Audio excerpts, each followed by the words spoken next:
మార్చి 27వ తేదీ శ్రీరామనవమి. ఈరోజు శ్రీరాముడి జయంతిని ఎంతో ఉత్సాహంగా భక్తి శ్రద్ధలతో ప్రతి ఒక్కరూ జరుపుకుంటారు. శ్రీరాముడు పునర్వసు నక్షత్రంలో నవమి తిథి రోజున జన్మించారు. ఈరోజు సూర్యోదయానికి ముందే నిద్రలేచి శుభ్రమైన బట్టలు కట్టుకుని దైవారాధన చేయాలి. ఈ రోజున ముఖ్యంగా రామయ్య, శ్రీ మహావిష్ణు అవతారాలను పూజించాలి. మహావిష్ణువు అలంకార ప్రియుడు. అందుకే శ్రీరామనవమి రోజున ప్రత్యేకంగా పూలతో అలంకరణ చెయ్యాలి. అదేవిధంగా రామయ్యకు వడపప్పు, బెల్లం పానకం అంటే ఎంతో ఇష్టము అంటారు. ఈరోజు బెల్లం పానకం, వడపప్పు, పులిహోర తప్పకుండా నైవేద్యంగా చూపించాలి. అలాగే రామయ్యకు తులసి దళాలు అర్పించాలి. మరి ఎంతో విశేషమైన శ్రీరామనవమిలోగా లేదా శ్రీరామనవమి రోజు ఈ కథను వింటే చాలు, ఆ రామచంద్రుడి సంపూర్ణ అనుగ్రహం లభిస్తుంది. ఆ కథ ఏంటి అంటే, త్రేతాయుగంలోని శ్రీరాముల వారు రాజ్యం చేస్తున్నప్పుడు ఒక రామభక్తుడు ఉండేవాడు. నిరంతరం శ్రీరామ నామజపం చేసేవాడు. ఎక్కడ రామనామం, రామకథ చెప్పబడుతుందో అక్కడే హనుమ ఉంటారు కదా. అలా ఒకరోజు ఆ భక్తుని వెనుక అదృశ్యంగా అతనితో పాటే తిరుగుతూ అరమోడ్పు కన్నులతో రామనామ పారవస్యంలో మునిగి తేలుతున్నారు హనుమ. అయితే కొంత సమయానికి ఆ భక్తుడికి లఘుశంక తీర్చుకోవాల్సి వచ్చి ఆ సమయంలో కూడా రామనామ జపం సాగిస్తూనే ఉన్నాడు. అది చూసిన హనుమంతుల వారికి పట్టరాని ఆగ్రహం వచ్చి తన తోకతో ఆ భక్తుడి వీపు మీద ఒక దెబ్బ కొట్టారు. ఆ భక్తుడు ఆ నొప్పికి తాళలేక రామా అని ఆర్తితో అరిచాడు. అలా అనగానే ఆశ్చర్యంగా ఆ నొప్పి తగ్గిపోయింది. అదే సమయంలో ఇటువంటి వాడి చుట్టూనా నేను రామనామం కోసం తిరిగింది అని హనుమ అక్కడి నుంచి తిరిగి రాజప్రాసాదానికి చేరుకున్నారు. ఇక రాజప్రాసాదంలో అంతా ఒకటే కోలాహలంగా ఉంది. రాముల వారికి ఆరోగ్యం బాలేదు. ఉన్నట్టుండి విరుచుకు పడిపోయారు. వారిని సైనాగారంలోకి తీసుకువెళ్లి పడుకోబెట్టారు. ఎవ్వరిని లోపలికి పంపట్లేదు. కేవలం సీతమ్మ, లక్ష్మణ, భరత శత్రుఘ్నులై ఉన్నారు. రాములవారు హంసతూలికా తల్పం మీద వెల్లకిలా పడుకుని ఉన్నారు. వారి వీపు మీద ఒక పెద్ద వాత ఉంది. సీతమ్మ ఆ వాత వల్ల కలిగిన నొప్పి, మంట తగ్గడానికి రకరకాల ఔషధాలతో కలిపిన నవనీతం రాస్తూ ఉంది. హనుమ వచ్చారని తెలియగాని లక్ష్మణాదులు, సీతమ్మ లోపలికి ప్రవేశపెట్టండి, ఆయనే మళ్ళీ ఏ హిమాలయాలకో వెళ్ళి ఏ మూలికో తీసుకొచ్చి రాముల వారి నొప్పి తగ్గించగలరు అని చెప్పగా హనుమను లోపలికి అనుమతించారు. లోనికి వచ్చి చూసిన హనుమ ఆగ్రహోదగ్రుడై అసలెవరు ఈ పని చేసింది, ఎవరు కొట్టారు స్వామిని అంటూ నరసింహావతారం ఎత్తి రుద్రుడై తాండవం చెయ్యసాగారు. అప్పుడు నొప్పితో ఉన్న శ్రీరాముల వారు ఇలా పలికారు: నువ్వే కదా హనుమా ఆ భక్తుని నీ తోకతో కొట్టావు. అతడు ఆ నొప్పి భరించలేక రామా అని అరిచాడు. ఒకవేళ అతని నొప్పి నేను తీసుకోకపోతే నీ దెబ్బకి బతకగలిగేవాడా? నేనే ఇంత బాధపడుతున్నాను అని అనగా హనుమ జరిగిన అనర్థాన్ని తెలుసుకుని క్షమించమని రామ పాదాల్ని ఆశ్రయించి నమస్కారం చేసి, స్వామి మీ నొప్పికి మందు కూడా తెలిసింది అని ఒక్క క్షణంలో ఎగిరి ఆ భక్తుడి దగ్గరకు వెళ్ళి ఆ భక్తుడికి జరిగింది సూక్ష్మంగా చెప్పి ఆ భక్తుడి భక్తికి మెచ్చి అతన్ని తీసుకుని వెంటనే స్వామి వద్దకు వచ్చి అమ్మవారు రాస్తున్న ఔషధపు నవనీతాన్ని తాను కొద్దిగా తీసుకుని ఆ భక్తుడికి కొద్దిగా ఇచ్చి శ్రీరాముల వారికి, సీతమ్మకు నమస్కరించి తరువాత రామనామ గానం చేస్తూ ఇద్దరూ కలిసి ఆ వాతకు ఆ వెన్నపూస పూత పూయగా రాములవారి నొప్పి, మంట, వారి వీపు మీద వాత అన్నీ పోయాయి. ఇక హనుమ ఆ భక్తుణ్ణి ఆనందంతో ఆలింగనం చేసుకుని, చూసావా నాయనా రామనామ మహిమ. ఏ రామనామం భక్తుడు పలకడం వల్ల శ్రీరాముడు ఆ భక్తుడి కష్టం తీసుకుని తానే బాధపడ్డాడు. అటువంటి రాముడి బాధను కూడా పోగొట్టగలిగేది కూడా రామభక్తుల నోటియందుండే రామనామ మహిమే అని చెప్పి అతన్ని ఆశీర్వదించి పంపాడు. కనుక ఇటువంటి రామనామాన్ని మనం చేస్తూ నలుగురి చేత చేస్తూ పునీతులు అవ్వాలి. ఇప్పుడు చెప్పబోయే కథ చాలా కొద్ది మందికి మాత్రమే తెలిసిన విశేషమైన కథ. ఎవరైతే ఈ కథను వింటారో వారి సమస్త పాపాలు తొలగిపోతాయి. మరి ఆ కథ ఏంటి అంటే, పూర్వం సరయూ నదీ తీరంలో వేదఘోషతో హోమధూపాలతో పవిత్రతకు నిలువుటద్దంగా ఉండేది సుమేధ మహర్షి ఆశ్రమం. ఆ ఆశ్రమంలో వందలాది మంది శిష్యులు విద్యను అభ్యసించేవారు. ఆ ఆశ్రమంలో ఒక ప్రత్యేక ఆకర్షణ ఉండేది. అదే సుఖవాణి అనే రామచిలుక. అది సామాన్యమైన చిలుక కాదు. దాని కంఠం నుంచి వచ్చే పలుకులు కేవలం మాటలు కాదు, అవి మంత్రాలు. ఆ రామచిలుక గొంతులో సాక్షాత్తు శ్రీరామచంద్రుడి నామమే నిరంతరం జపించబడుతూ ఉండేది. ఇక మహర్షి సుమేధుడు దానికి రామాయణంలోని ప్రతి శ్లోకాన్ని, రామనామ మహిమను బోధించాడు. ఒకనాడు ఆ దేశపు యువరాజు విజయవర్మ తన అశ్వబలంతో అహంకారంతో ఆశ్రమానికి వేట నిమిత్తం వచ్చాడు. అతను ఆ ఆశ్రమ ప్రశాంతతని చూసి, అక్కడి నిరాడంబర జీవితాన్ని చూసి పెదవి విరిచాడు. అతను ఇలా అనుకున్నాడు, ఖడ్గబలం రాజ్యాధికారం లేని ఈ జీవితం నిరర్ధకం. కేవలం ఒక పేరును జపించడం వల్ల ఏమి వస్తుంది? అదేమైనా శత్రువులను సంహరిస్తుందా, రాజ్యాలను గెలుస్తుందా అని తనలో తాను గొనుక్కున్నాడు. అతని మనసులోని భావాలను గ్రహించిన సుమేధ మహర్షి చిరునవ్వుతో అతన్ని ఆహ్వానించాడు. రాజకుమారా, స్వాగతం. నీ మనసులో ఒక సందేహం మెదులుతుంది. భౌతిక బలమే సర్వస్వం అని, నామస్మరణ నిరర్ధకమని నీవు భావిస్తున్నావు. నీ సందేహాన్ని నివృత్తి చేసే శక్తి నాకున్న నా ప్రియ శిష్యులైన ఈ సుఖవానికి ఉందు అంటూ ఆ చిలుక ఉన్న పంజరం వైపు చూపించాడు. ఇక విజయవర్మ ఆ చిలుకను చూసి ఆశ్చర్యపోయాడు. ఏమిటి, ఈ చిలుక నా సందేహాన్ని తీరుస్తుందా అని అహంకారంగా నవ్వాడు. ఇక మహర్షి చిరునవ్వు నవ్వి, సుఖవాణి, ఈ రాజకుమారుడికి రామనామ మహిమ తెలియదట. నీ పూర్వజన్మ వృత్తాంతాన్ని, రామనామ మహిమను, రామనామం నిన్ను ఎలా ఉద్ధరించిందో వివరించు అని ఆజ్ఞాపించాడు మహర్షి. అప్పుడు ఆ చిలుక మధురమైన స్పష్టమైన మానవ భాషలో తన కథను చెప్పడం ప్రారంభించింది. చూడు రాజకుమారా, ఈ జన్మలో నేను భగవంతుడి నామాన్ని జపించి అదృష్టాన్ని పొందిన ఒక చిలుకను కావచ్చు. కానీ నా గత జన్మ ఎంతో ఘోరమైనది. నా పేరు కురవసేనుడు. వింధ్య పర్వత ప్రాంతాల్లో నేను ఒక భయంకరమైన దారి దోపిడీల దొంగల ముఠా నాయకుడిని. దయ, కరుణ అనేవి నా నిఘంటువుల్లోనే లేవు. హత్యలు, దోపిడీలే నా జీవన విధానం. నా పేరు చెబితేనే ఆ చుట్టుపక్కల రాజ్యాల ప్రజలు గడగడ వణికిపోయేవారు. ఒకరోజు మేము అయోధ్య నుంచి రామేశ్వరం వెళ్తున్న ఒక యాత్రికుల బృందాన్ని అటకాయించాము. వారి వద్ద ధన, కనక వస్తువులు ఏమీ లేవు. వారి ఆస్తి అంతా వారి గుండెల్లో ఉన్న రామభక్తి మాత్రమే, వారి పెదవులపై ఉన్న రామనామం మాత్రమే.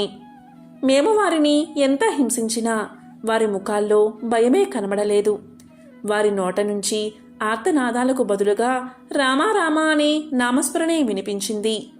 దీంతో నాకు పట్టరాని కోపం వచ్చింది. ఏమిట్రా మీ రామనామం? మీ రామనామం మిమ్మల్ని కాపాడుతుందా? మీ దగ్గర దోచుకోవడానికి ఏమీ లేదు. కనీసం మీ ప్రాణాలైనా దక్కించుకోవాలి అంటే నేను చెప్పినట్లు చెయ్యండి. తెల్లవారే వరకు మీరంతా కూర్చుని ఆపకుండా రామా రామా అని అరవండి. ఇదే మీకు శిక్ష అని నేను అవహేళన చేస్తూ వారిని ఆజ్ఞాపించాను. నా ఉద్దేశం ఏంటి అంటే వారిని హింసించడం.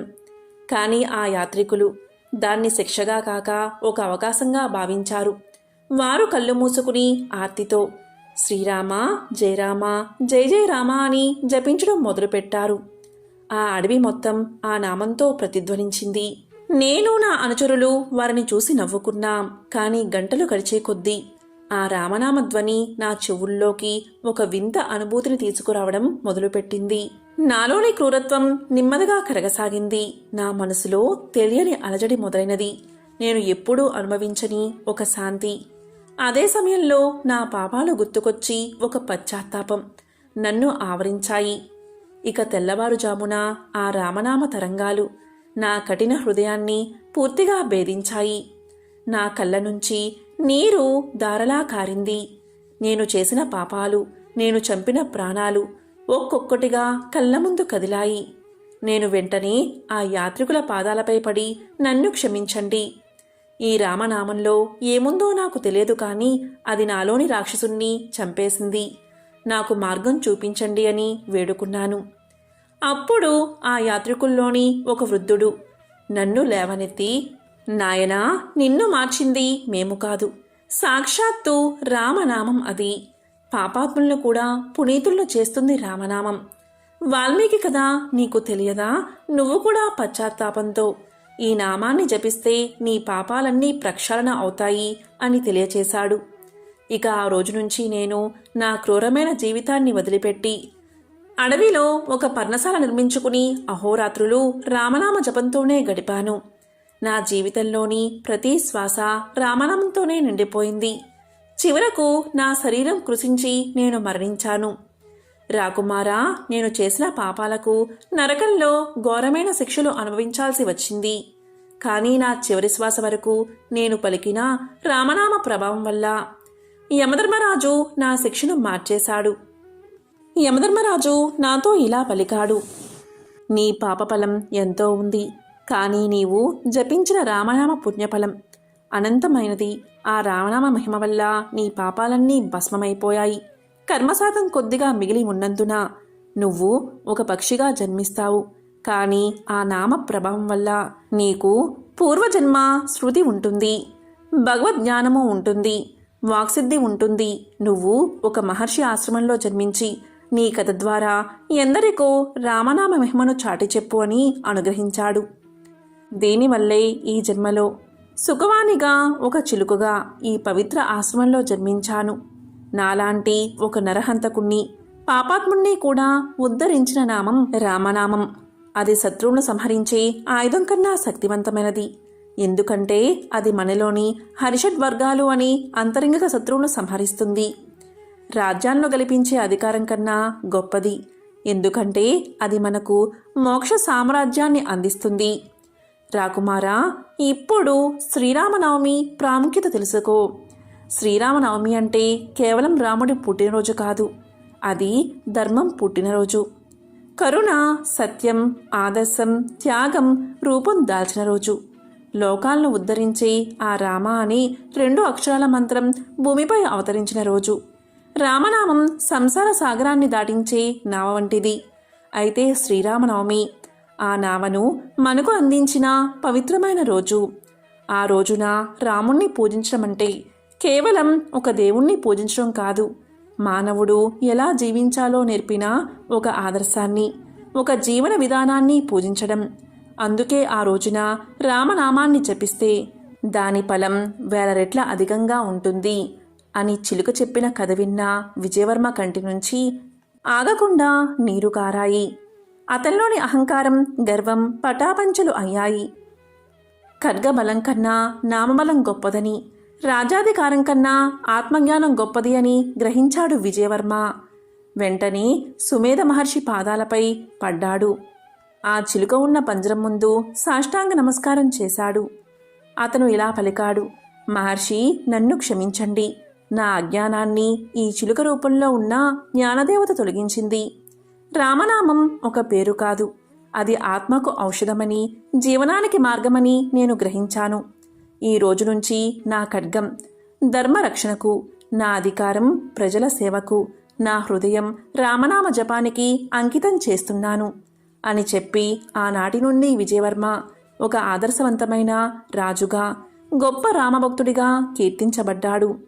అతని రాజ్యంలో ప్రతి శ్రీరామనవమి వేడుక అత్యంత భక్తి శ్రద్ధలతో, రామనామ సంకీర్తనతో మారుమోగేది.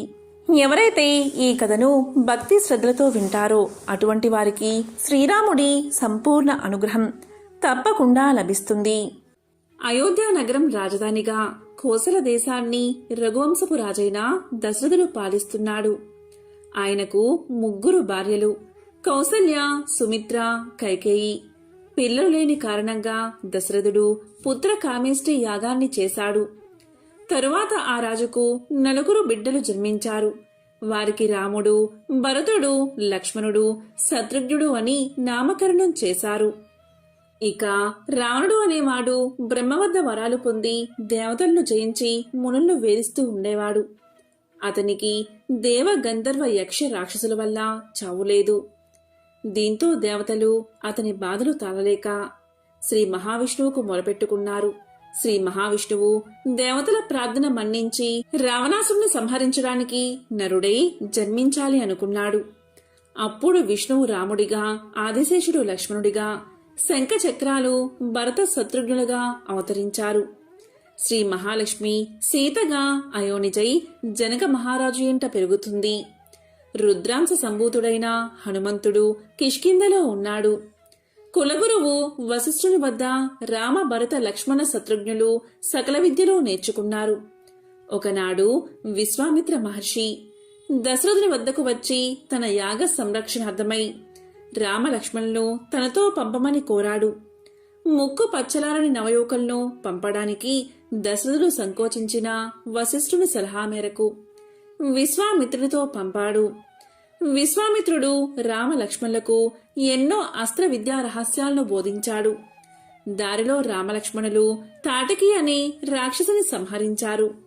గంగానదిని దర్శించారు. రాముడి పాదం సోకి అహల్యకు శాప విమోచనం జరిగింది. రామ లక్ష్మణులు రక్షణలో యాగం జయప్రదంగా జరిగింది. మారీచ సుబాహులు ఇతర రాక్షస గణాలు దండించబడ్డారు. తిరుగుదారిలో రామ లక్ష్మణులు విశ్వామిత్రునితో కలిసి జనకుని రాజధాని అయిన మిథిలా నగరానికి చేరుకున్నారు. రామాయణ మహాకావ్యం ప్రకారం జనక మహారాజు విశ్వామిత్రునితో వచ్చిన రామ లక్ష్మణులను, వారితో వచ్చిన ఋషులను తన భవనానికి తీసుకుపోయాడు. విశ్వామిత్రుడికి పూజలు చేశాడు జనక మహారాజు. అప్పుడు విశ్వామిత్రుడితో జనక మహారాజు ఇలా పలికాడు: ఓ విశ్వామిత్ర మహర్షి, రామ లక్ష్మణులారా, మీకు ఇదే మా స్వాగతం. తమరికి ఏం కావాలో నన్ను ఆజ్ఞాపించండి, తక్షణమే నెరవేరుస్తాను అని పలికాడు. దానికి విశ్వామిత్రుడు ఇలా అన్నాడు: ఓ జనక మహారాజా, నీ వినయ విధేయతలకు నేను ఎంతగానో సంతోషించాను. వీరు రామ లక్ష్మణులు యాగ సంరక్షణ కోసం నేనే తీసుకువచ్చాను. వీరు అయోధ్యకు చక్రవర్తి అయిన దశరథ మహారాజు యొక్క పుత్రులు. వీరు నీ వద్ద ఉన్న శ్రేష్టమైన ధనస్సును చూడాలని భావిస్తున్నారు. కాబట్టి నీవు వారికి ఆ ధనస్సును చూపించు. వారు ఆ ధనస్సును చూసి తిరిగి అయోధ్యకు వెళ్లిపోతారు అని పలికాడు విశ్వామిత్రుడు. అప్పుడు జనక మహారాజు విశ్వామిత్రునితో ఇలా అన్నాడు: ఓ విశ్వామిత్ర మహర్షి, వారికి ఆ ధనస్సును చూపించే ముందు ఆ ధనస్సు గురించి వివరిస్తాను. ఆ ధనస్సు శివ ధనస్సు. పూర్వం ఒకసారి దక్ష ప్రజాపతి శివుడికి హవిస్సులు ఇవ్వకుండా యాగాన్ని ఆరంభించాడు. శివుడు లేని చోట మంగళం ఎలా ఉంటుందని దక్షుని కుమార్తె అయిన సతీదేవి యోగాగ్నిలో శరీరాన్ని వదిలింది. దీంతో ఆగ్రహించిన శివుడు రుద్రుడయ్యాడు. అసలు ఇలాంటి యాగానికి దేవతలు ఎందుకు వెళ్లారు అని ఆయన ధనస్సు పట్టుకుని దేవతల్ని సంహరించబోయాడు. వెంటనే దేవతలు ప్రార్థించగా శివుడు శాంతించాడు. ఇక ఆ ధనస్సును జనక మహారాజు వంశంలో పుట్టిన దేవరాతుడు అనే రాజు వద్ద కొంతకాలం ఉంచారు. అప్పుడా దేవరాతుడు ఆ ధనస్సుని ఒక పెద్ద పెట్టెలో పెట్టాడు. చక్రాలున్న ఆ పెద్ద పెట్టెలో శివధనస్సు ఉండగా దాన్ని తొయ్యాలి అంటే దాదాపు 5,000 మంది కావాలి. అలా ఆ విదేహ వంశీయులు ఆ శివధనస్సుని రోజూ పూజిస్తూ పరమ పవిత్రంగా చూసుకుంటూ ఉన్నారు. నేను ఆ వంశంలోని వాడిని. తరతరాల నుంచి ఆ ధనస్సుని మా పూర్వీకులు పూజిస్తూ ఉన్నారు.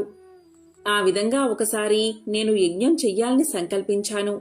యజ్ఞశాల నిర్మించడానికి భూమిని దున్నుతున్న సమయంలో అప్పుడు నాగేటి చాలులో నాకు ఒక శిశువు దొరికింది. భూమిని దున్నుతున్నప్పుడు నాగటి చాలుకి తగిలి ఒక బాలిక తనంతట తానుగా పైకి లేచింది. నాగటి చాలుకి తగిలి పైకి వచ్చింది కనుక, అలాగే భూమికి ఉన్నంత ఓర్పు ఉన్నది కనుక ఆమెను సీత అని పిలిచేవారు. జనకుడి కూతురు కనుక జానకి అని, మిథిలా నగరంలో పుట్టింది కనుక మైథిలి అని, దేహం మీద భ్రాంతి లేని విదేహ వంశంలో పుట్టింది కనుక వైదేహి అని సీతమ్మను పిలుస్తారు. ఆమె అయోనిజ, ఒక స్త్రీ కడుపుతో గర్భవాసం చేసి పైకి వచ్చింది కాదు. నా కూతురు అయిన సీత అద్భుతమైన సౌందర్య రాశి. ఆమెను చూసిన దేవతలు, రాక్షసులు, యక్షులు మొదలైన వాళ్ళంతా ఆమెని తమ భార్య చేసుకుందామన్న వ్యామోహాన్ని పొందారు. అందుకని ఆమెని వీర్య సుల్కగా అంటే పరాక్రమం చేత గెలుచుకోబడిందిగా ప్రకటించాను. ఎవరైతే శివధనుస్సును ఎక్కుపెడతారో వారికే నా కూతుర్ని ఇస్తానని ప్రకటించాను నేను. సీతను వివాహం చేసుకోవడానికి ఎంతో మంది రాజకుమారులు ప్రయత్నించారు, కాని సీతను వివాహం చేసుకునేవాడు అత్యంత పరాక్రమవంతుడు అయి ఉండాలని నియమాన్ని పెట్టాను. ఆ విధంగా సీతాదేవిని వివాహం చేసుకునేవాడు గొప్ప వీరుడై ఉండాలని నియమాన్ని విధించాను. అందులో భాగంగా సీతను వివాహం చేసుకోవడానికి వచ్చిన గొప్ప రాజులకు నేను ఆ ధనస్సును చూపించి దాన్ని ఎక్కువ పెట్టమన్నాను. ఆ వచ్చిన వారందరిలో ఏ ఒక్కడూ కూడా శివధనుస్సును ఎక్కువ పెట్టడం అటుంచి కనీసం కదిలించలేకపోయారు. అందువల్ల నేను సీతను ఎవరికీ ఇచ్చి వివాహం చేయలేదు. అలా నేను వివాహం చేయలేదని ఆ రాజులందరూ నా మీద కోపగించుకుని యుద్ధానికి వచ్చారు. నా రాజ్యాన్ని ముట్టడించారు. నా వద్ద ఉన్న సైన్యం వారిని ఆపలేకపోయింది. ఆ విధంగా యుద్ధం వల్ల సంవత్సర కాలం గడిచిపోయింది. నా రాజ్యంలో ఉన్న అత్యవసర వస్తువులు, ధాన్యం తరిగిపోయాయి. ప్రజలు ఆహారం కోసం అలమటించసాగారు. అప్పుడు నేను తపస్సు చేసి దేవతలను ప్రార్థించాను. దేవతలు నా ప్రార్థన మన్నించి నాకు సైన్యాన్ని సమకూర్చారు. నేను ఆ సైన్యంతో అలా వచ్చిన రాజులందరినీ ఓడించి పారిపోయేలా చేశాను.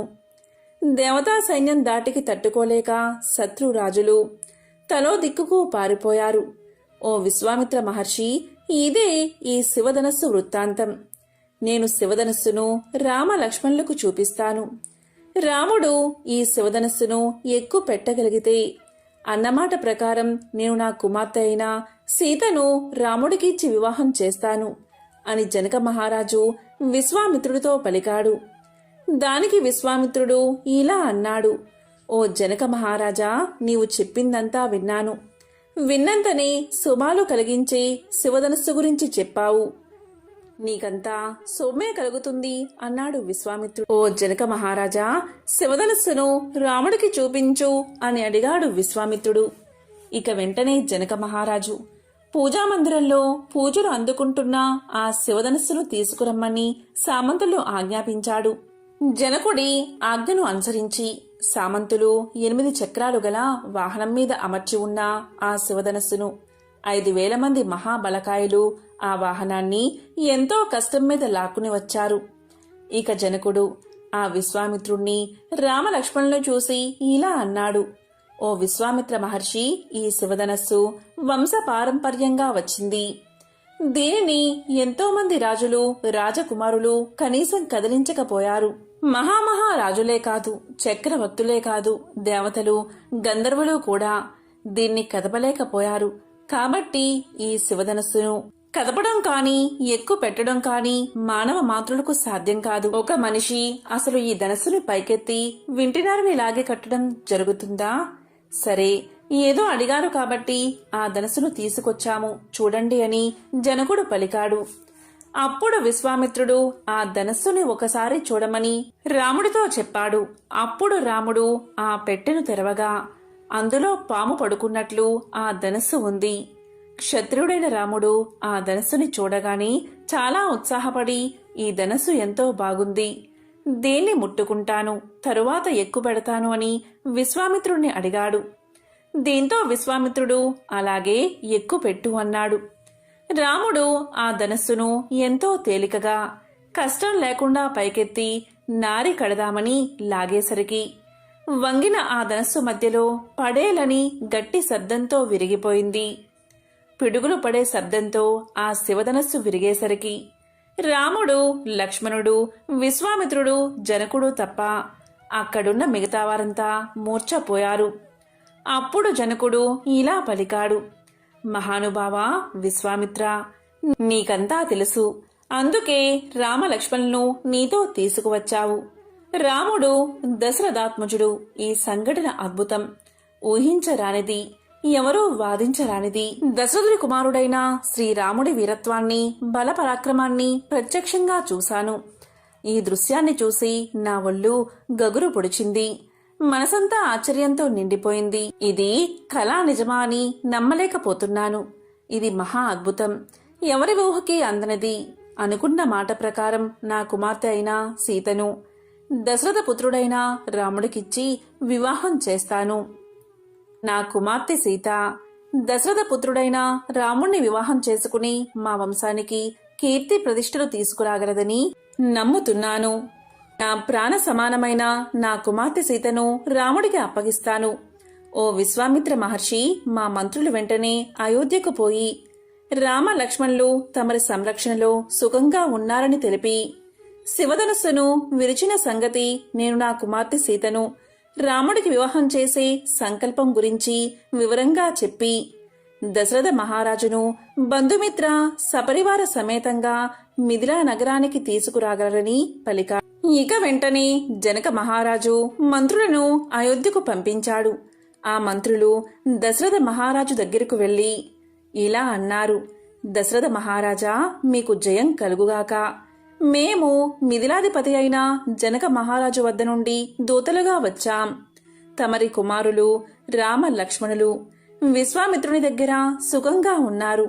తమరి కుమారుడైన రాముడు తరతరాలుగా మా గృహంలో పూజలు అందుకుంటున్న శివధనస్సును అవలీలగా ఎక్కుపెట్టి మధ్యకు విరిచి లోకానికి తన పరాక్రమాన్ని చాటుకున్నాడు.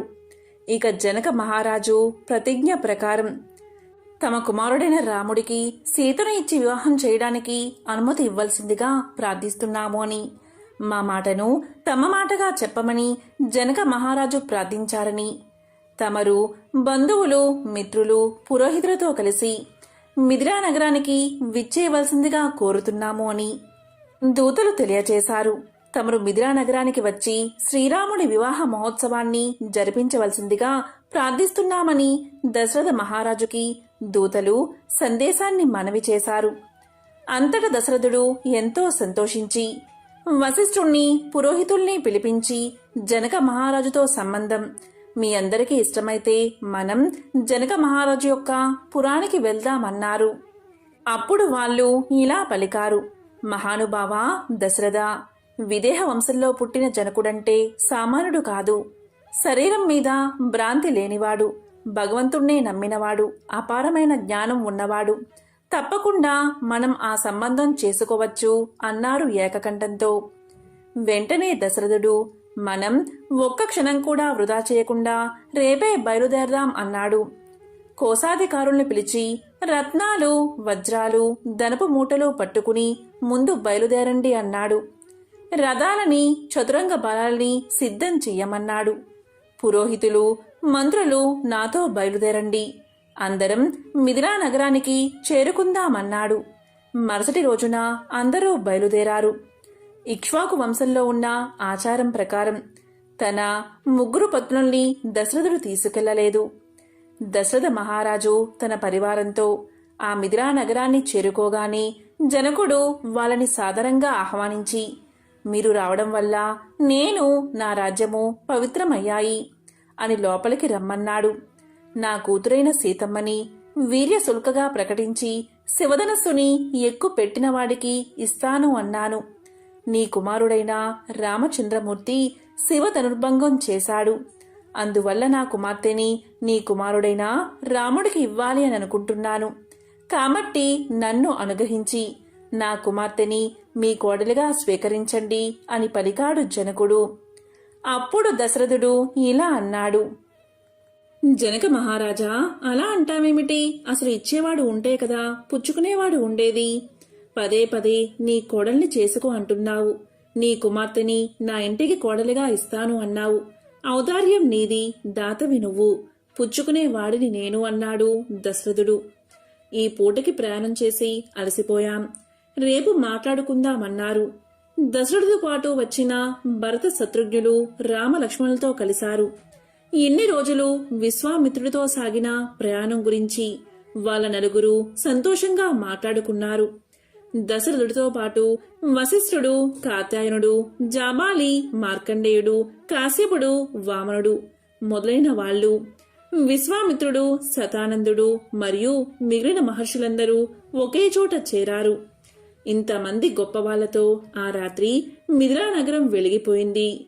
మరుసటి రోజు ఉదయాన్నే దశరథుడు జనక మహారాజుతో ఇలా అన్నాడు: మహానుభావుడైన విశ్వామిత్రుడి అనుమతితో నాకు ఎంతో కాలం పురోహితుడిగా ఉంటున్న మా వంశాభివృద్ధిని కోరుకుని వశిష్ఠ మహర్షి మా వంశం గురించి చెప్తారు అన్నాడు. అప్పుడు వశిష్ఠుడు ఇలా చెప్పసాగాడు: మొదట బ్రహ్మగారు జన్మించారు. ఆ బ్రహ్మ నుంచి మరీచి, మరీచికి కాశ్యపుడు, ఆయనకి సూర్యుడు, సూర్యుడికి మనువు, మనువుకి ఇక్ష్వాకు, ఇక్ష్వాకుకి కుక్షి, కుక్షికి వికుక్షి, వికుక్షికి బాణుడు, బాణుడికి అనర్యుడు, అనర్యుడికి పృథువ, పృథువకి త్రిశంకువు, త్రిశంకువుకి దుందుమారుడు, దుందుమారుడికి మాందాత, మాందాతకి సుసంధి, సుసంధికి ధ్రువసంధి మరియు ప్రసేనజిత్ అనే 2 కుమారులు.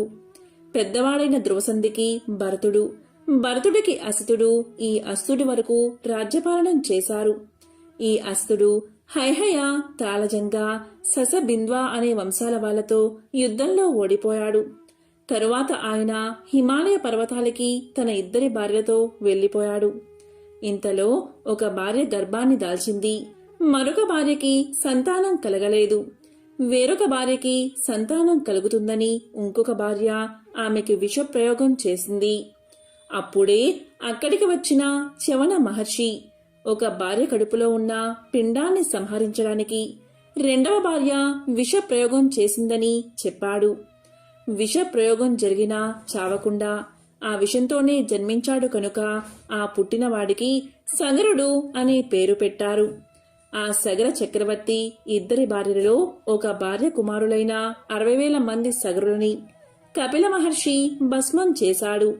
మరొక భార్య కుమారుడు అసమంజసుడు, అసమంజసుడికి అంశుమంతుడు, అంశుమంతుడికి దిలీపుడు, దిలీపుడికి భగీరథుడు, భగీరథుడికి కాకుత్సుడు, కాకుత్సుడికి రఘువు, రఘువుకి ప్రవృద్ధుడు, ప్రవృద్ధుడికి శంకనుడు, శంకనుడికి సుదర్శనుడు, సుదర్శనుడికి అగ్నివర్ణుడు, అగ్నివర్ణుడికి శీఘ్రకుడు, శీఘ్రకుడికి మరువు, మరువుకి ప్రసుశ్రుకుడు, ప్రసుశ్రుకుడికి అంబరీషుడు, అంబరీషుడికి నహుషుడు, నహుషుడికి యయాతి, యయాతికి నాభాగుడు, నాభాగుడికి అజుడు, అజుడికి దశరథుడు, దశరథుడికి రామ లక్ష్మణ భరత శత్రుఘ్నులు.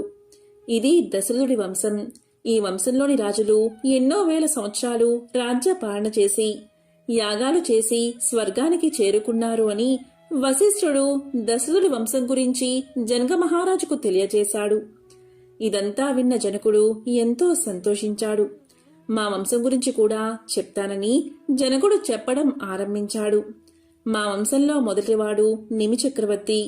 నిమికి మిది, మిదికి ఉదావసువు, ఉదావసువుకి నందివర్ధనుడు, నందివర్ధనుడికి సుకేతు, సుకేతుకి దేవరాతుడు, దేవరాతుడికి బృహద్రథుడు, బృహద్రథుడికి సూర్యుడు, మహావీరుడు అనే 2 కుమారులు.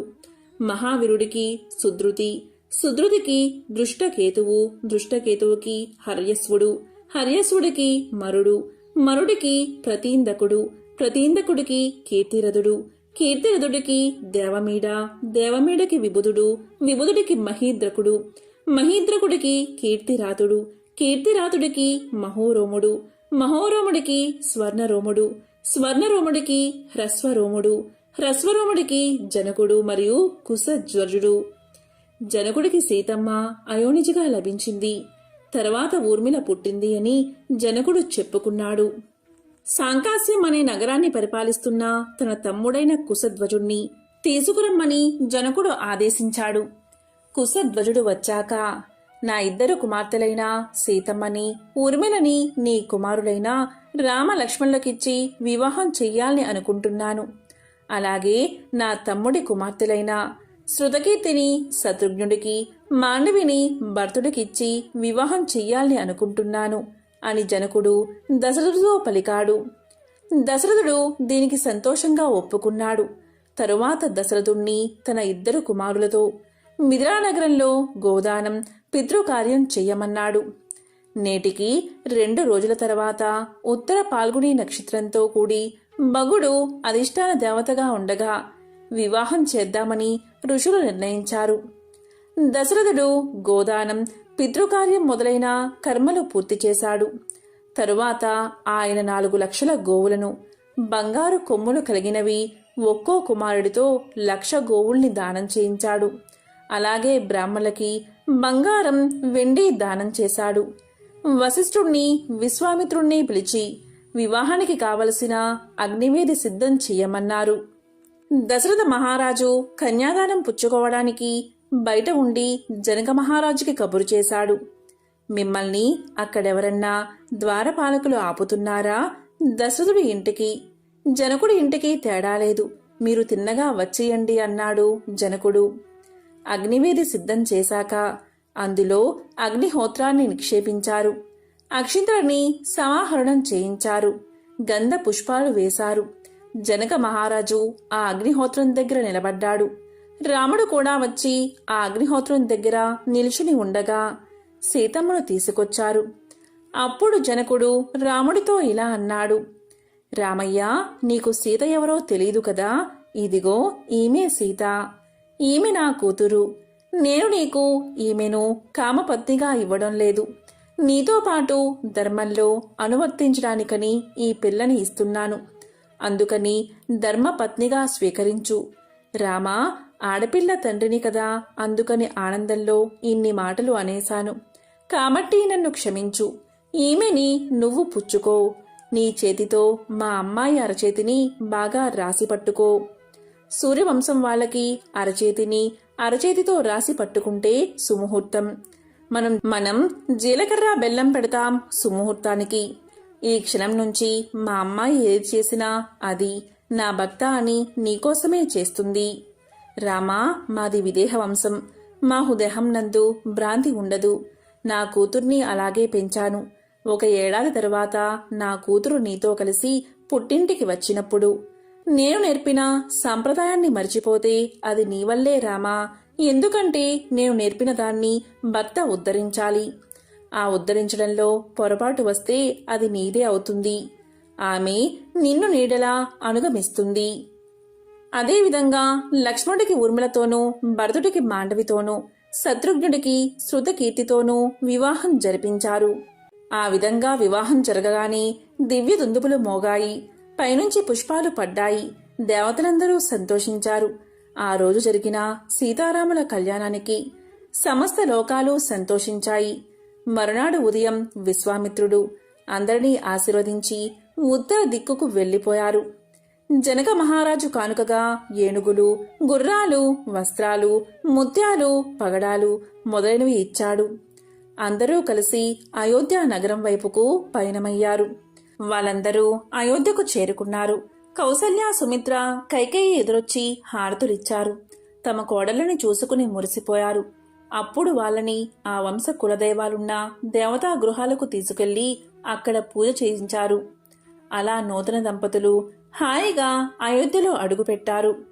ఎంతో పవిత్రమైన, విశేషమైన శ్రీ సీతారాముల కళ్యాణ కథను ఎవరైతే ఈ రోజు వింటారో, లేక చదువుతారో, లేక చెప్తారో అటువంటి వారికి సకల శుభాలు కలుగుతాయి. జన్మల పాపాలు తొలగి 1,000,000 జన్మల పుణ్యం వస్తుంది. ఇక వాల్మీకి రామాయణంలోని బాలకాండలోని ఒక చిన్న కథను ఇప్పుడు ఈ వీడియోలో తెలుసుకుందాం. ఈ కథను విన్నంతనే జన్మల పాపాలు తొలగి 1,000,000 జన్మల పుణ్యం వస్తుంది. ఈ కథను సనత్ కుమారుడు వ్యాస మహర్షికి వివరించాడు. సుమతి, కౌశికి అనే బ్రాహ్మణ దంపతుల కుమారుడి పేరు అగ్నిశర్మ. ఆ అగ్నిశర్మకి చదువు అనగా వేదాలు మొదలైనవి సరిగ్గా అబ్బలేదు. ఆ రాజ్యంలో క్షామం వచ్చి ఎవరూ ఎవరికి దాన ధర్మాలు చేయడం లేదు. కాబట్టి అగ్నిశర్మ తన భార్య, పిల్లలు, తల్లిదండ్రులతో అరణ్యానికి వెళ్లి అక్కడ దొరికే కందమూలాలు, తేనె లాంటివి తెచ్చుకుని బతుకుతున్నాడు. చదువు సరిగ్గా అబ్బనందువల్ల అక్కడ ఉండే దొంగలతో స్నేహం చేసి దొంగతనాలు చేయడం ప్రారంభించాడు. ఒకసారి అతను అటుగా వెళ్తున్న కొంతమంది మహర్షులు ఆపి, మీ దగ్గర ఉన్నది ఇవ్వండి, లేకపోతే చంపుతాను అన్నాడు. ఆ మహర్షుల్లో ఉన్న అత్రి మహర్షి ఇలా పలికాడు. నువ్వు దొంగతనాలు ఎందుకు చేస్తున్నావు అని అగ్నిశర్మను అడిగాడు. అప్పుడు అగ్నిశర్మ ఇలా చెప్పాడు. నన్ను నమ్ముకున్న నా భార్యని నా తల్లిదండ్రుల్ని పోషించుకోవడానికి అని చెప్పాడు. అలా అయితే నువ్వు ఇప్పటిదాకా చేసిన ఈ దొంగతనాల వల్ల నీకు కలిగిన పాపాన్ని నీ కుటుంబ సభ్యులలో ఎవరన్నా పంచుకుంటారేమో అడిగిరా అని అత్రి మహర్షి అన్నాడు. మమ్మల్ని పోషించడం నీ కర్తవ్యం, కాబట్టి నువ్వు మమ్మల్ని పోషించాలి. నువ్వు తెచ్చావు, మేము అనుభవిస్తాము. కాని ఎలా తెచ్చావు అన్నదానికి ఇచ్చే ఫలితం నువ్వే అనుభవించాలి అన్నారు శర్మ కుటుంబ సభ్యులు. దీంతో శర్మకు చాలా బాధ కలిగి మళ్లీ ఆ ఋషుల దగ్గరకు వచ్చి నా పాపాలను పోగొట్టుకునే మార్గం చెప్పమన్నాడు. అప్పుడు అత్రి మహర్షి ధ్యానం చెయ్యి అని చెప్పి వెళ్లిపోయాడు. 13 సంవత్సరాల తర్వాత ఆ మహర్షులు ఇదే దారిలో తిరిగొస్తుంటే అక్కడ ఒక పెద్ద పుట్ట కనబడింది. ధ్యానంలో మునిగి ఉన్న అగ్నిశర్మ మీద పుట్టలు పెరిగాయి.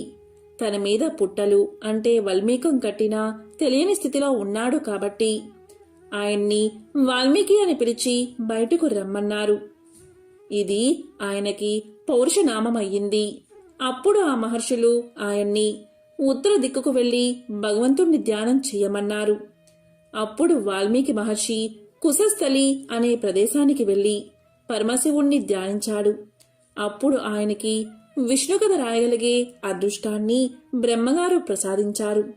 అంటే ఆయనకి త్రిమూర్తుల అనుగ్రహం లభించిందన్నమాట. ఇదే వాల్మీకి మహర్షి యొక్క కథ. ఎవరైతే ఈ కథను వింటారో లేక చెప్తారో వారికి సకల శుభాలు కలుగుతాయి. జన్మల పాపాలు తొలగి కోటి జన్మల పుణ్యం వస్తుంది. ఇక రామాయణ కాలం నాటి ఒక విశిష్టమైన కథను ఇప్పుడు విందాం. దుందుబి రామాయణ కాలం నాటి మహావీరుడు. ఇతనికి యుద్ధమంటే బాగా మక్కువ. చాలా కాలంగా యుద్ధం ఎవరితోనూ చేయక చికాకు పట్ట దుందుబి సాగరుడు దగ్గరకు వెళ్లి యుద్ధం చేద్దాం రమ్మన్నాడు. దానికి సాగరుడు అంటే సముద్రుడు, నాలో అనంతకోటి జీవరాశి బతుకుతుంది. వాటిని నిత్యం రక్షించే పరిణాది. నీతో యుద్ధం చేయలేని సౌమ్యంగా చెప్పాడు.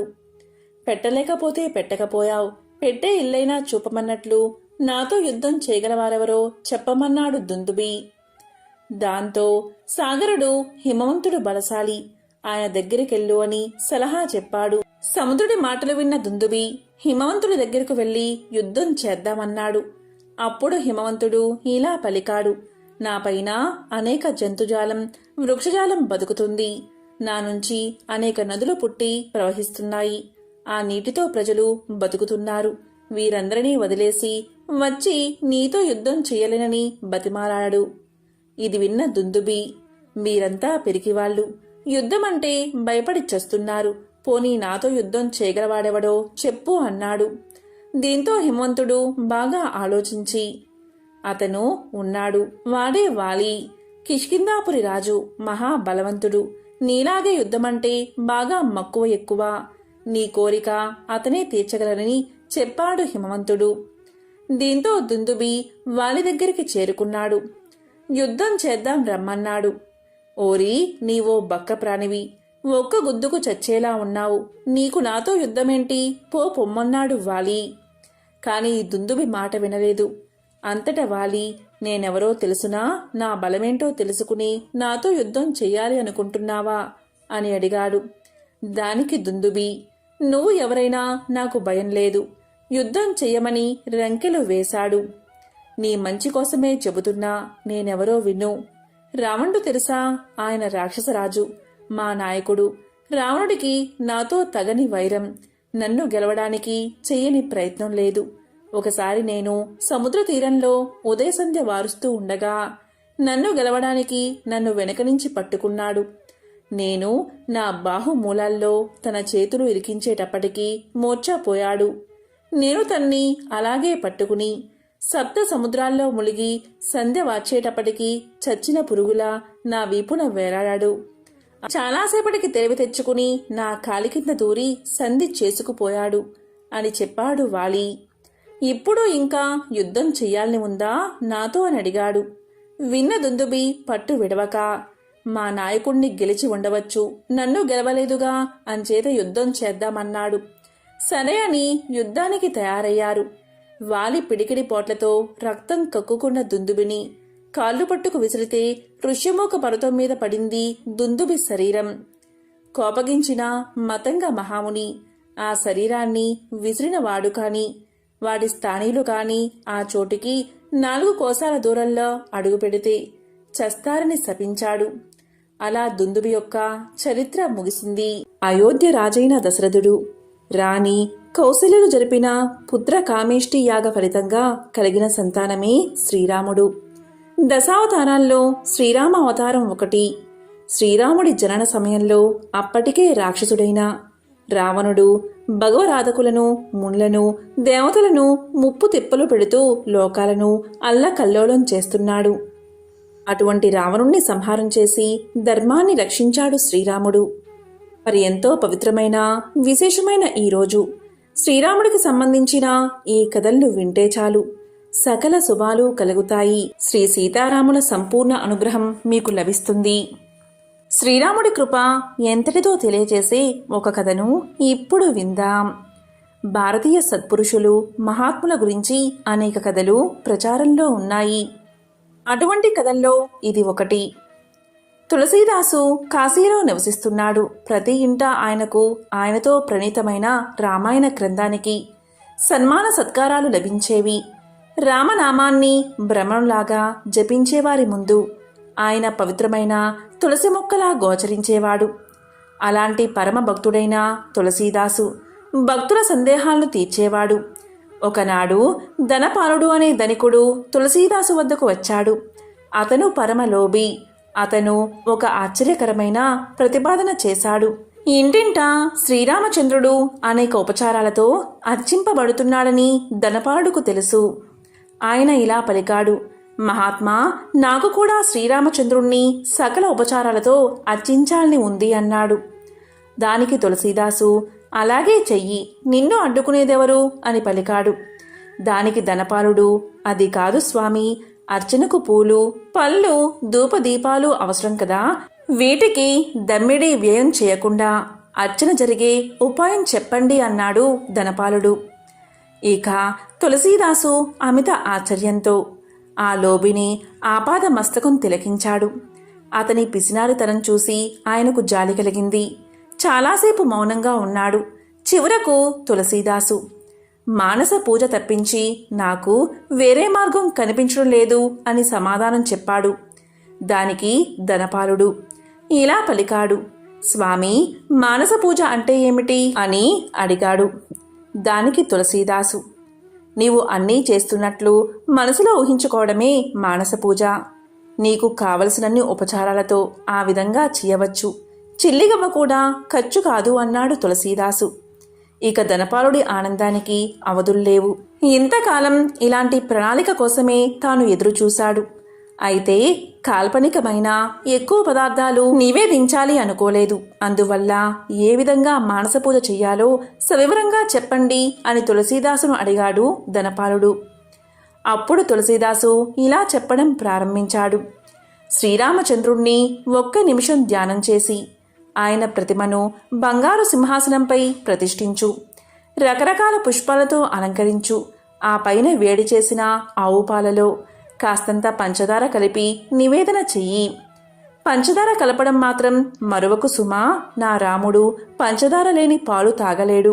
అనుదినం ఈ విధంగా మానస పూజ చెయ్యి, దమ్మిడి వ్యయం కాదు అన్నాడు తులసీదాసు. ఇక ధనపాలుడి లోభగుణం అటుంచి అతనికి నిష్టమెండు. తులసీదాసునే గురువుగా ఎంచి ధన వ్యయం లేని మానసపూజ మొదలుపెట్టాడు. పంచదార ఎక్కువ వాడకం జరుగురాదని ఒక చిన్న డబ్బా, ఒక చెంచా కొన్నాడు. అంతా ఊహలోనే, నిజంగా అవి లేవు. ఈ విధంగా కొన్ని ఏళ్లు గడిచిపోయాయి. ఒకనాడు పాలు నివేదన వేళకు మనసులో చెంచా కనబడలేదు. చేసేది లేక డబ్బా నుండి పంచదారను పాలల్లోకి వంపాడు. పంచదార ఎక్కువ పడింది. వెంటనే మనస్సులో ఉన్న పాలగిన్నెలో చెయ్యి పెట్టి కరగని పంచదార తీసివేయసాగాడు. 15 సంవత్సరాలుగా ఈ లోబి మానసిక పూజను స్వీకరిస్తున్నాడు శ్రీరామచంద్రుడు. అయినా అతని పిసినారితనం కించెత్తైనా తగ్గలేదు. ప్రభువుకు అమితమైన అనుకంపన కలిగింది. వెంటనే శ్రీరామచంద్రుడు అతని భక్తుడి చెయ్యి గట్టిగా పట్టుకుని, ధనపాల, పాలు కాల్పనికమే, పంచదార కాల్పనికమే, కాల్పనిక పంచదార కొంచెం ఎక్కువగా పడితే ఏమిటయ్యా ఉండనీయరాదు అని పలికాడు శ్రీరామచంద్రుడు.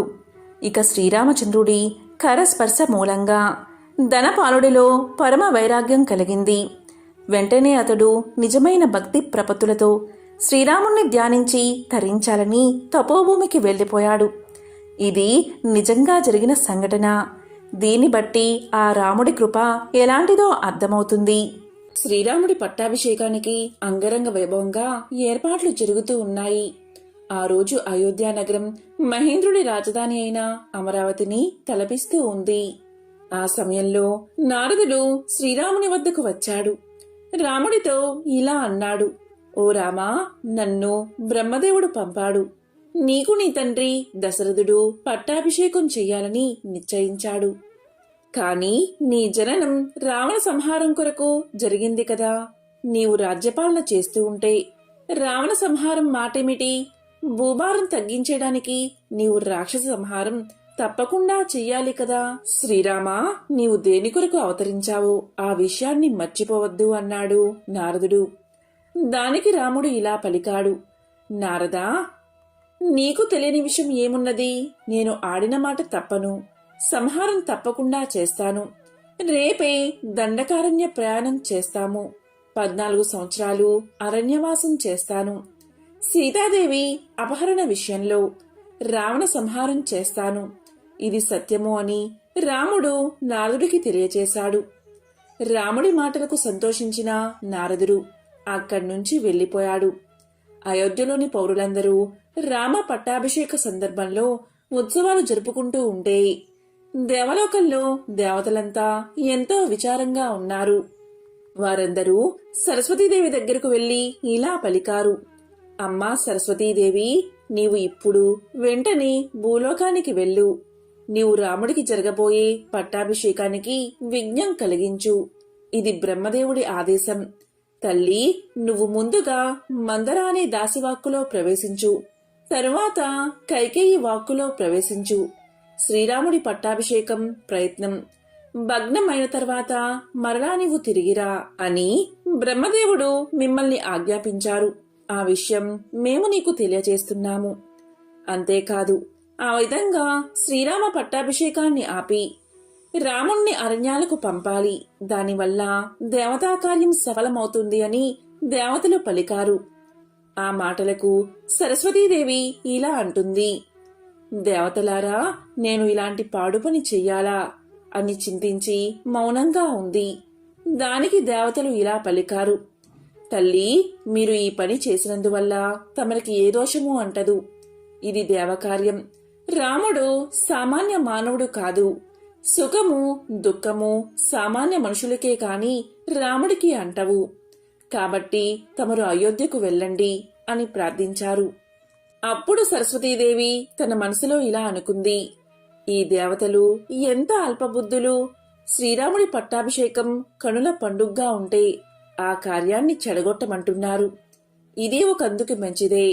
రాముడు వనవాసానికి వెళ్తే రాక్షస సంహారం జరుగుతుంది. రామాయణ కథ లోకంలో ప్రచారమవుతుంది. ఎంతో మంది కవులు గాయకులు రామకథను గానం చేస్తారు. నేను ఆ కవుల గాయకుల నాలుక మీద నాట్యం చేస్తూ ఉంటాను. దీనివల్ల భూలోకంలో నా పేరు ప్రతిష్టలు పెరుగుతాయి అని అనుకుంది సరస్వతీదేవి.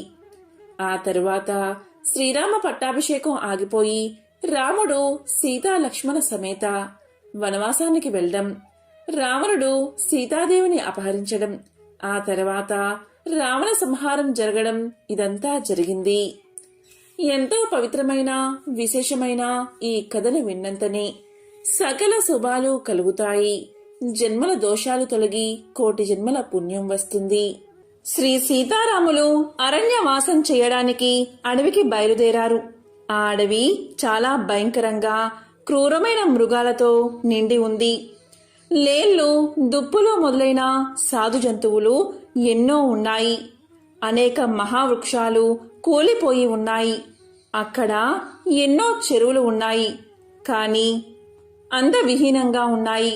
అప్పుడు రాముడు సీతా లక్ష్మణులతో కలిసి ఆ కీకారణ్యంలోకి ప్రవేశించాడు. వెంటనే అక్కడ ఒక రాక్షసుడు కనిపించాడు. వాడు గొప్ప పర్వతంలా ఉన్నాడు. వాడు మాట్లాడుతూ ఉంటే ఉరుములు ఉరిమినట్లు ఉన్నాయి. వాడు ఇంతవరకు ఎందరినో చంపి తిని ఉన్నాడు. మహాభయంకరంగా ఉన్నాడు. వికృతంగా వంకర టింకర్లుగా చాలిబానంత కడుపుతో బీభత్సంగా ఉన్నాడు. ఆ రూపానికి తోడుగా వాడు పులిచర్మం కట్టుకుని ఉన్నాడు. వాడు తినడానికి ఇనుప శూలానికి 3 సింహాలు, 4 పులులు, 2 తోడేళ్లను, 10 జింకలను, పెద్ద దంతంగా ఉన్న ఏనుగు తలను ఒకటి గుచ్చి భుజం మీద పెట్టుకుని ఉన్నాడు. సీతను, రాముణ్ణి, లక్ష్మణుణ్ణి చూసేసరికి వాడు అగ్గయిపోయాడు. వెంటనే ఆకాశం చిల్లులు పడేలా అరుస్తూ భూమి వణికిపోయేటట్లు అడుగులు వేసుకుంటూ వచ్చి వెంటనే సీతను పట్టుకుని తన భుజంపై పెట్టుకున్నాడు. ఎవరు మీరు? విల్లంబులు, ఖడ్గాలు ధరించి భార్యతో కూడి ఇక్కడికి వచ్చారు. ఇది నా నివాసం. మీరు ఆయువు మూడి ఇక్కడికి వచ్చారు. ముని వేషాలు వేసుకున్నారు.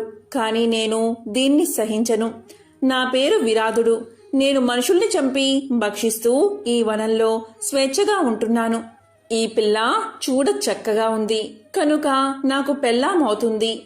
నేను మీ ఇద్దరి రక్తాన్ని తాగేస్తాను అని పరవళ్లు తొక్కాడు. వాడిని చూసి వాడి మాటలు విని వారి చేతుల్లో ఉన్న సీత గాలివానలో అరటి చెట్టు కొయ్యబారిపోయినట్లు అయిపోయింది. ఆ దృశ్యం చూడగానే రాముడికి నోట మాట రాలేదు. కాని ఎలాగో అతి కష్టం మీద మాట తెచ్చుకుని లక్ష్మణుడితో ఇలా అన్నాడు. తమ్ముడా లక్ష్మణ, జనక మహారాజు అయిన కూతురు సీత నా భార్య. అయినా సీతకేగతి పట్టిందో చూడు.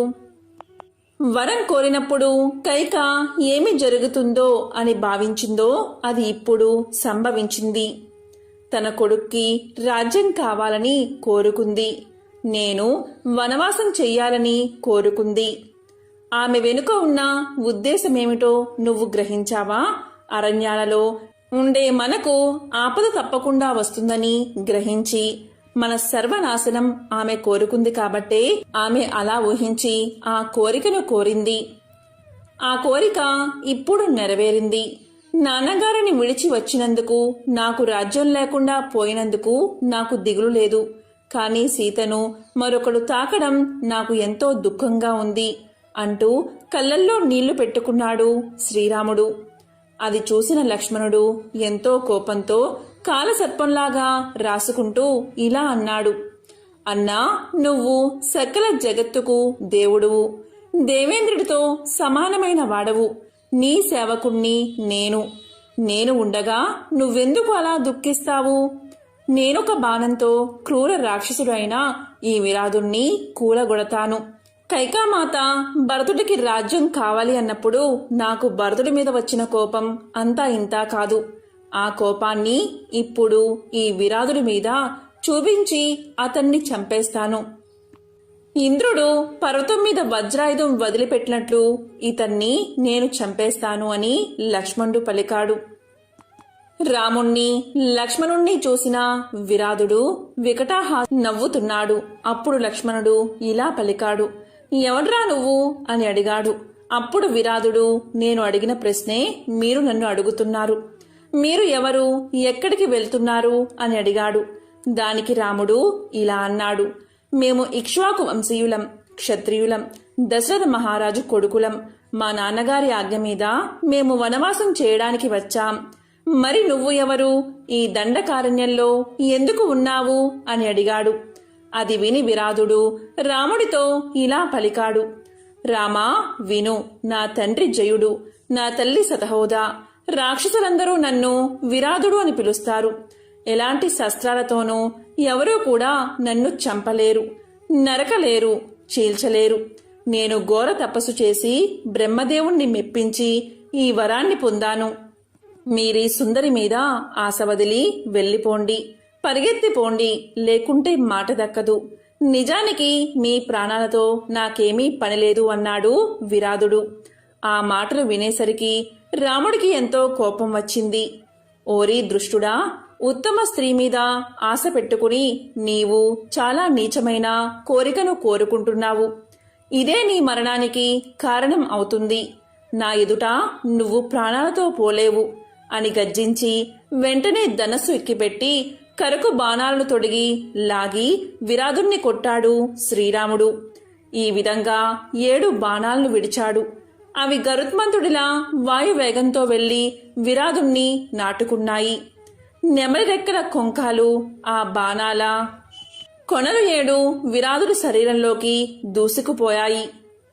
అవి విరాధుడి రక్తంలో తడిచి అగ్ని జ్వాల వలె నేల మీద పడ్డాయి. ఆ దెబ్బలు తిన్న విరాధుడు కోపగించి సీతను కిందకు దించి శూలం పుచ్చుకుని రాముడి మీదకు లక్ష్మణుడి మీదకు ఉరికాడు. అతను అలా ఉరుకుతున్నప్పుడు మృత్యుదేవత నోరు తెరుచుకుని మీద పడినట్లయింది. అప్పుడు రామలక్ష్మణులు విరాధుడి మీద శరవర్షం కురిపించారు. అందుకు విరాధుడు ఒళ్ళు విరుచుకున్నాడు. వారు వేసే బాణాలు వాడి శరీరం మీద పడి కిందకి పడుతున్నాయి. ఆ వరమహిమ వల్లే అతడు ప్రాణాలు కోల్పోకుండా ఉన్నాడని రామలక్ష్మణులకు అర్థమైంది. దాంతో రామలక్ష్మణులు విరాధుడి మీద శరవర్షాన్ని కురిపించారు. దెబ్బల మీద దెబ్బలు కొట్టారు. అప్పుడు విరాధుడు మిక్కిలి కోపంతో పర్వతంలాగా చలించకుండా రామలక్ష్మణులు చేత్తో పట్టుకుని అడవిలో పరిగెత్తుతూ బయలుదేరాడు. అప్పుడు రాముడు లక్ష్మణుతో ఇలా అన్నాడు, తమ్ముడా, వీడు ఈ దారిలో మనల్ని తీసుకుపోవడమే మంచిది. వీడు మనం వెళ్లవలసిన దారిలోనే బయలుదేరాడు అని లక్ష్మణుతో అన్నాడు. విరాధుడు ఇద్దరిని భుజాల మీద ఎక్కించుకుని పిడుగులు పడుతున్నట్లుగా అరణ్యంలోకి బయలుదేరాడు. ఆ అడవి ఎంతో దట్టంగా ఉంది. అందులో ఆకాశం అంతా రకరకాల చెట్లు ఉన్నాయి. చిత్ర విచిత్రమైన పక్షులు కూడా ఉన్నాయి. రకరకాల విషసర్పాలు ఎన్నో ఉన్నాయి. ఆ అరణ్యంలో వాడు నిరాటంకంగా నడిచిపోసాగాడు విరాధుడు.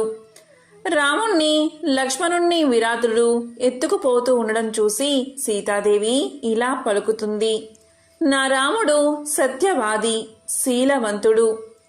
రౌద్రాకారుడైన ఈ రాక్షసుడు లక్ష్మణ్తో పాటు నా రాముణ్ణి కూడా తీసుకుపోతున్నాడు. నా రాముణ్ణి లక్ష్మణుణ్ణి వదిలిపెట్టి నన్ను తీసుకుపో అంటూ సీత గొంతెత్తి ఏడ్చింది. అది విన్న రాముడు లక్ష్మణుడు ఆ రాక్షసుణ్ణి సంహరించాలి అనుకున్నారు. వెంటనే లక్ష్మణుడు విరాధుని ఎడమ చేతిని నరికేశాడు. రాముడు కుడి చేతిని నరికేశాడు. దాంతో విరాధుడు నీలి మేఘం వలె పర్వత శిఖరం కూలినట్లు నేల కూలిపోయాడు. వెంటనే రాముడు లక్ష్మణుడితో ఇలా పలికాడు, లక్ష్మణ, విరాధుడు బ్రహ్మదేవుడి వరం వల్ల ఇంకా చనిపోలేదు కనుక ఇతన్ని గుంతతీసి పాతి పెడదామన్నాడు. దాంతో విరాధుడు, రామా, నువ్వు మహేంద్ర సమానుడువు. నీ చేతిలో నేను చనిపోయాను. అజ్ఞానం వల్ల నువ్వు ఎవరో నేను తెలుసుకోలేకపోయాను. కౌసల్య కడుపు చల్లగా నువ్వు మహానుభావుడువు. నీ సంగతి లక్ష్మణుడి సంగతి నాకు తెలియక ఇంత ఇబ్బంది కొని తెచ్చుకున్నాను. నేను పూర్వం ఒక గంధర్వుణ్ణి, కుబేరుడి దగ్గర అధికార వర్గంలో ఒకరిని. అయితే రమ్మను విడిచిపెట్టి ఉండలేక నా విధుల్లో కర్తవ్య నిర్వహణను సరిగ్గా చేయలేకపోయాను. అశ్రద్ధ చేశాను. అందుకు కోపగించిన నా ప్రభువైన కుబేరుడు ఇలా రాక్షసుడిగా కమ్మని శపించాడు. దశరథ మహారాజు కొడుకు అయిన రాముడు నిన్నెప్పుడు యుద్ధంలో సంహరిస్తాడో అప్పుడే నీకు శాప విముక్తి అవుతుందని తెలియచేశాడు.